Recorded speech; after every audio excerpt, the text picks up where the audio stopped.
Have you ever seen two liquids mix and suddenly a solid appears out of nowhere? If yes, then that's double displacement reaction. So let's find out what does it mean. So a double displacement reaction is a chemical reaction where two ionic compounds exchange ions to form two new compounds. Simple language में समझते हैं। हमें पता है कि कोई भी जो कंपाउंड होता है उसमें आयन्स होते हैं, मतलब एक कटायन होता है, एक अनायन होता है, और ऐसे ही हमारे पास एक कंपाउंड बनता है। तो जब दो कंपाउंड्स के जो आयनिक कंपोनेंट्स होते हैं ना, जो आयन्स होते हैं, वो आपस में इंटरचेंज हो जाएं, इस तरह के रिएक्शन को हम कह देते हैं डबल डिस्प्लेसमेंट रिएक्शन।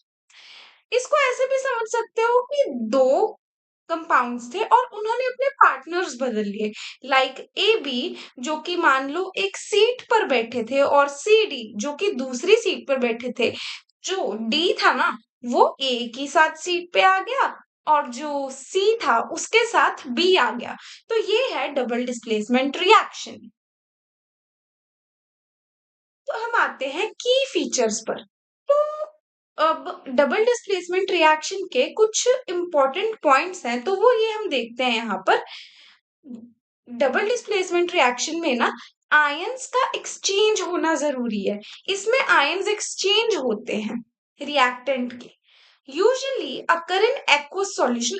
याद करो, एक्वस सॉल्यूशन क्या होता है? जब हम किसी चीज को पानी में लेते हैं, एक्सेस ऑफ वाटर में लेते हैं, तो वो बनाता है एक्वस सॉल्यूशन। तो जो हमारा डबल डिस्प्लेसमेंट रिएक्शन है ना, ये पॉसिबल होता है यूजुअली जब जो हमारे कंपाउंड्स है वो एक्वस हों। अब रिजल्ट जो होता है, मतलब रिएक्शन हुआ कैसे, क्या चेंज आए, वो हमें कैसे पता चलता है? उसके लिए तीन तरह में क्लासिफाई हो जाता है हमारा रिएक्शन। या तो प्रेसिपिटेट बनेगा, या फिर गैस इवॉल्व होगी, या फिर वाटर बनेगा। इस वाटर जो बनेगा इसमें न्यूट्रलाइजेशन रिएक्शन होता है बेसिकली। डबल डिस्प्लेसमेंट रिएक्शन को एक और नाम से जाना जाता है, वो होता है मेटाथीसिस रिएक्शन। तो हम एग्जाम्पल देखते हैं प्रेसिपिटेशन रिएक्शन का। तो ये आपकी बुक में भी दे रखा है कि एक्वस सॉल्यूशन जो होते हैं वो रिएक्ट करते हैं, और एक इनसॉल्युबल सॉलिड वो होता है जो कि डिसॉल्व ना हो और सॉलिड भी हो, तो वो प्रेसिपिटेट होता है। इसका एग्जाम्पल है barium chloride in aqueous medium reacting with sodium sulphate in aqueous medium.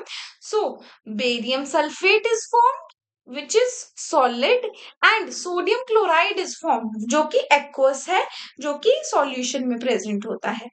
जो बेरियम सल्फेट होता है वो व्हाइट प्रेसिपिटेट्स की फॉर्म में हमें मिलता है। Why it happens? तो बेरियम सल्फेट जो होता है is insoluble in water, separates out as a solid। क्यों होता है ऐसे? क्योंकि ये वाली जो चीज है ना, ये इनसॉल्युबल है, तो पानी में जो चीज सॉल्युबल नहीं होगी वो सेपरेट आउट हो जाएगी। आप इस फिगर में भी देख सकते हैं कि ये नीचे एक व्हाइट सा सॉलिड बैठा हुआ है। सो यही है हमारा बेरियम सल्फेट।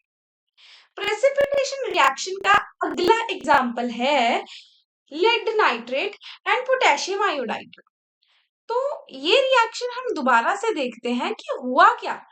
इस बीकर से हमने दूसरे बीकर में जब लिक्विड को ड्रॉप करा, तो हमें कुछ येलो से प्रेसिपिटेट्स मिले। तो क्या होता है इस रिएक्शन में कि लेड नाइट्रेट जो है ना, वो पोटेशियम आयोडाइड के साथ रिएक्ट करता है और बनाता है lead iodide and potassium nitrate. ये जो लेड आयोडाइड है ना, ये इनसॉल्युबल होता है वाटर में, तो ये येलो कलर के प्रेसिपिटेट्स बना देता है। और जो पोटेशियम नाइट्रेट होता है ये सॉल्युबल होता है, इसीलिए ये सॉल्यूशन में ही रहता है। आगे हमारे पास आता है न्यूट्रलाइजेशन रिएक्शन।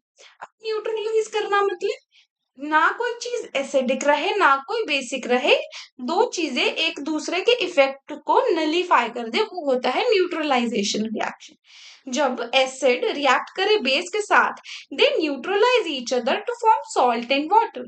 एग्जाम्पल है हमारा hydrochloric acid, sodium hydroxide forming sodium chloride and water. तो ऑब्जर्वेशन क्या आती है कि सॉल्यूशन जो है ना वो न्यूट्रल हो गया, प्रेसिपिटेट्स नहीं बने। इसमें क्या होता है कि ये H पॉजिटिव आयन एसिड में से और OH नेगेटिव आयन बेस में से ये दोनों मिलके वाटर बना देते हैं। एवरीडे एग्जांपल्स, अब इसमें दो बहुत इंपॉर्टेंट एग्जांपल्स हैं।